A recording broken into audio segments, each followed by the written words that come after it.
How do you know if the writing in front of you belongs to the person who submitted it?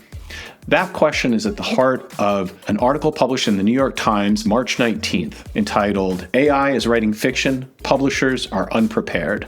And it's just that question, that lack of preparation, that I want to dive into in today's episode.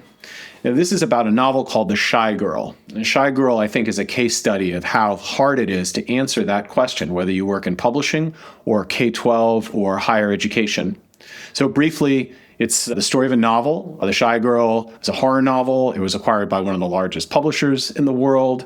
It was published in the UK, and it was only weeks away from being released in the US before much attention was paid to the fact that nearly 78% of it was AI generated. Now, it got that far without anyone pulling the plug or raising a hand. And this is happening not in a K-12 classroom or in a higher ed classroom in some university. This is happening in the professional working world, where we're talking about book contracts, editors, a whole professional field devoted to the art and science of publishing. So, welcome to today's episode. My name is Dan Cogan-Drew, co-founder, chief academic officer, Newsella, and I'm excited to dive into this conversation with you today. Our podcast is designed to help you as an educator make sense of AI without the hype. And in full transparency, I'll say that I do use AI as a thinking partner when I'm preparing each of these episodes. I want to talk openly and honestly about AI, and I want to be using it in ways that feel appropriate for myself, and I'll be open and honest about how I do that. So I want to talk about three different implications that I think arise with this story that make it worth talking about. So one, and I've alluded to this, the detection problem is real and it's not solved. And it's not solved in the K-12 classrooms, in the university classrooms, and it's not solved in the professional publishing world. Now, back to this particular novel, three different AI detection tools flagged the novel. Readers themselves spoke up when they saw it posted to Goodreads. And this problem is not confined to a single novel. This may epitomize a trend, but it's not just about this one novel. There's research showing that nearly 20% of self-published novels on Amazon contain substantial AI-generated text, and that's up 41% over the prior year. So it's not just a widespread problem, but it's a problem that's accelerating and growing. And the publisher decided to go ahead with publishing it. Now, you could argue about what their motivations were or what caused that. But I think one of the things that's quite clear when something like that happens is that there's a lack of an infrastructure within the institution, just the way there is in many K-12 districts and in many universities. That infrastructure is still coming into being. And this article is showing that infrastructure is also lacking in publishing.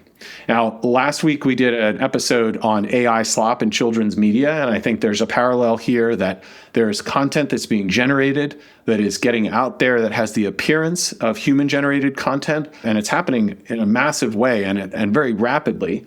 It's either eluding the folks who are supposed to be governing this, or they're letting it pass without flagging it. Either one is cause for concern. I would say the second implication is that the attribution problem is even harder than the detection problem. That is, in this case, with this novel, the author, when this issue arose, was brought to their attention, she said that she worked with an editor who used AI without her knowledge. And so there's a lot of obfuscation and a murky situation here as to who is having what touch on the words that are being submitted. And I think this gets back to this idea of fidelity and what we were talking about with Tony Frontier's book a couple of episodes ago, AI with Intention. And it's very interesting to talk about cheating and honesty and what does it mean to be honest. And what Frontier talks about is what does it mean to have fidelity. And I think in this case, the idea of being faithful or having fidelity and being aligned to the expectations of the reader would be that you would expect that the words you're reading are written by the author whose name is on the cover, right? And that might be what the teacher would expect from the student. But in the case of Frontier, there's a misalignment because there was a misperception on the part of the student as to what the assignment was. So briefly, the idea was, what happens when a student gets an assignment where it involves some reading and some writing, and they think that the reading is not really the assignment, it's really the writing. So they use AI to summarize the reading that they have to do so that they can do the writing themselves. And in that way, they're out of alignment. They're unfaithful to the purpose of the assignment. But what it came down to is that the fundamental misalignment is due to a misperception of where the work is supposed to be happening. And I think where that line is between AI assistance and AI authorship, where that's unclear, you're going to have similar issues of lack of fidelity in the publishing world. And that's what we're seeing here.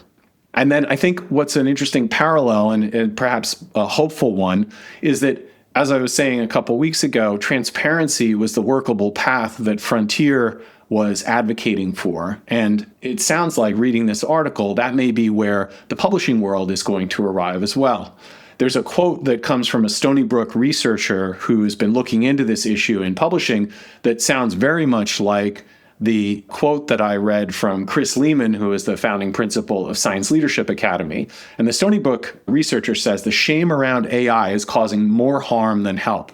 And that's basically what Lehman is saying, is that he wants greater transparency and greater openness and conversation with families, with students, with teachers, to try to disambiguate all of the murkiness. When the policy is unclear and there's high stigma to being caught, then there's a great incentive to not disclose and to hide your methods. And when the methods start to get hidden, you, I think, run the risk of misalignment, greater lack of fidelity, or cheating, depending on how you define it. So it's incumbent upon everyone to be transparent and open about their practices, especially in this moment. So 3 takeaways I would give you. One is, don't outsource the judgment call to detection tools. The tools are going to help you raise the alarm or raise your attention, but they shouldn't be making the decision. Frankly, that needs to come down to the humans. Don't outsource the professional judgment. 2, when there's ambiguity that you can see in the professional world, and this is happening also in schools, recognize that just the way the professionals are making some mistakes, students are going to be making some similar mistakes. So they won't always be doing this maliciously, and even if they are, they're still students and they're still trying to grapple with a fairly ambiguous space right now. And then the third is that this is a large trend and growing, like we were talking about with AI slop in children's media.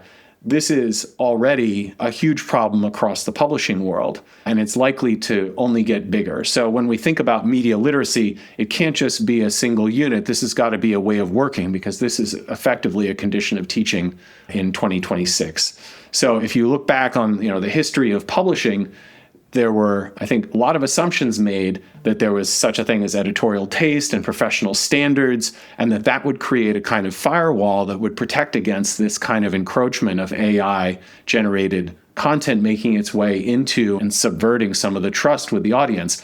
And that clearly has not been enough. And I think schools may have been making some similar assumptions because they had systems in place that predated AI. And I think it's time, through the lens of a story like this with Shy Girl, to take a second look at some of those. And in the meantime, to maintain as much transparency as possible. So would love your thoughts. How is this affecting you? Please comment. And if you haven't read the article in the Times, highly recommend it. Thanks for joining, and we'll see you next time.